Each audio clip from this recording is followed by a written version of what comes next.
Stakeholders have lauded the government's move to amend laws and policies that support the economic empowerment of women. Women Economic Empowerment Hub Director Prof Wanjiku Kabira emphasized the need to fast-track the bottlenecks that have hindered the effective implementation of the Women's Economic Empowerment Strategy 2020-2025 to enhance gender inclusion in socio-economic development. Women remain largely underrepresented in decision-making processes for decades now. We can also see that the women in leadership generally, even in the private sector, are many more. And it is not by coincidence.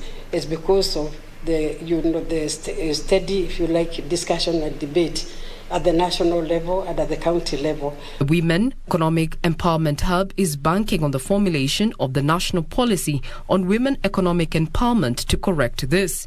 The policy provides a framework to guarantee women access to resources and services by identifying value chains that the women operate in. This will enable the women to have equal rights to economic resources, as well as access, ownership and control over land and other forms of property, financial services, inheritance, and natural resources in accordance with national laws. Data from the State Department for Gender shows that the government has disbursed 6.95 billion shillings under the WESO Fund and 21.3 billion shillings under the Women Enterprise Fund.